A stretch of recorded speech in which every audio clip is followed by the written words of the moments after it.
You're listening to the Get to Know TRICARE podcast, your resource for information to help get the most out of your TRICARE benefit. Hello, everyone. Calvin Keller from the DHA Communications Division, Benefit Education and Research Team. I'm back again with more information on TRICARE for Life, or TFL for short. So far this season, we've discussed what TRICARE for Life is and how it works, Medicare eligibility and signing up, who you can see for care, what services are covered, and what you'll pay. Now, in our final episode of the Getting Care with TFL series, we're going to talk about the importance of claims, when you need to file them, and common mistakes you can avoid.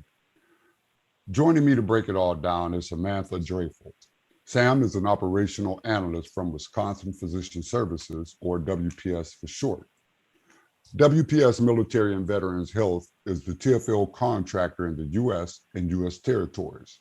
They're also your primary point of contact for TFL-related customer service needs. Sam, thanks for joining me today. Thanks for having me. So Sam, let's talk TFL claims. Usually, the healthcare provider will file the claim with Medicare after the visit. Medicare then electronically forwards TRICARE beneficiary claims to WPS TFL for processing and payments of TRICARE's portion of the claim. Can you give our listeners a refresher on what claims are? Sure. Claims are an integral part of healthcare coverage. A claim is a request for payment submitted to Medicare, TRICARE, or, if applicable, your other health insurance. It's generally a paper or electronic form. It shows what healthcare services you received and on what dates, along with the provider of services. In most circumstances, your provider will submit the claim to Medicare. So now, in what instances would a TFL beneficiary need to file a claim themselves versus their provider doing it? In many cases, your provider will file the claim on your behalf. If you see a Medicare participating provider, they will file your claims with Medicare. After Medicare pays its portion, it forwards the claim to TRICARE for processing. If you see an opt-out provider, your provider will file a claim with TRICARE directly to pay its portion, usually 20%, and you would pay the remaining cost. Now, if you see a Medicare non-participating provider, the provider may file the claim or may ask you to file your own claim. Okay. Now, what if they have other health insurance? How would claims work in that scenario? If your other health insurance is based on your current employment, your other health insurance pays first and sends the claim to Medicare. Medicare pays first if your employer has fewer than 20 employees. Medicare pays second, and TRICARE pays last after you file a claim. If your OHI isn't based on a current employment or your employer has fewer than 20 employees, Medicare pays first and sends the claim to your other health insurance. If there is any remaining patient liability after your OHI and Medicare have processed your claims, you will need to file the claim with WPS TRICARE for Life. Excellent.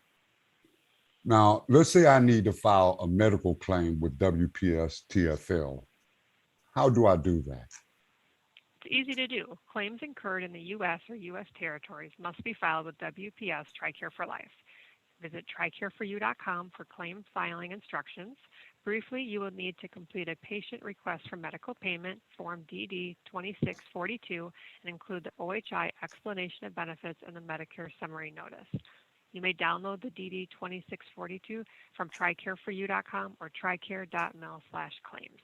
You can also physically fill out the form, sign it, and mail it to Wisconsin Physician Services. You can find that address at TRICAREforyou.com.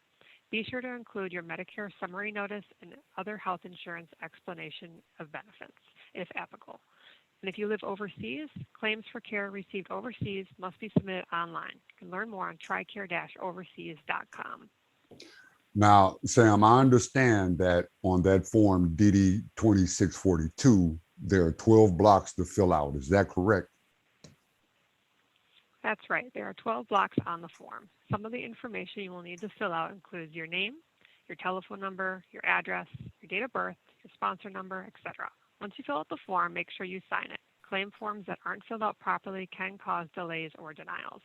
Claims must be filed within 1 year from the date of service or inpatient date of discharge, 3 years if it's overseas. Okay, so it's important for them to review that form carefully and be sure it's filled out correct.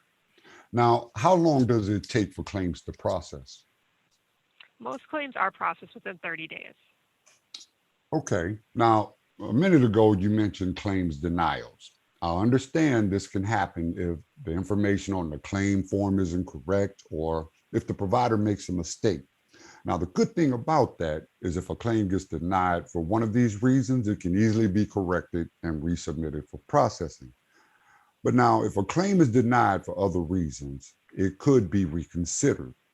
What are some reasons why a claim could be denied, and what can you tell us about the reconsideration process? Yes, some of the other reasons your claim may be denied: your records aren't up to date in years, you submit a claim to TRICARE for Life before your other insurance pays, you're missing the Medicare summary notice. Before requesting a reconsideration, review your explanation of benefits to find out why the claim was denied. After reviewing your explanation of benefits and you still don't understand it was denied, you can call us directly. Now, Medicare and TRICARE for Life have separate reconsideration processes. All right, that's good to know. Well, Sam, listen, this should really help our beneficiaries understand how the claims process works. Now, if a TFL beneficiary has a question about a pharmacy claim, or if they may have enrolled in and purchased a dental or vision plan through the Federal Employees Dental and Vision Program, or FEDVIP for short, who do they call if they have questions about those claims? If they have TRICARE pharmacy benefits, they should contact Express Scripts, the TRICARE pharmacy contractor. Otherwise, it depends on who is providing coverage. If they purchase Medicare Part D pharmacy coverage, then they would need to call Medicare. If they have a Medicare Part C plan with a pharmacy benefit, then they need to call their Part C carrier. And if they have questions about the plan through FEDVIP, they need to call that plan carrier. Well, Samantha, thank you so much for joining us today and talking with us about TFL claims. Oh, you're welcome. Well, that's it for today's episode of Get to Know TRICARE. For more on TRICARE for Life, visit tricare.mil/TFL or check out the TRICARE for Life handbook at tricare.mil/publications. For future content, be sure to subscribe to our channel on Apple Podcasts or Spotify and check out other TRICARE episodes. For the Get to Know TRICARE podcast, I'm Calvin Keller. Thanks for listening. We'll be back with another edition of the Get to Know TRICARE podcast soon. For the latest TRICARE news, be sure to visit our website at www.tricare.mil. And don't forget to contact your TRICARE contractor or local military hospital or clinic if you have questions or need assistance.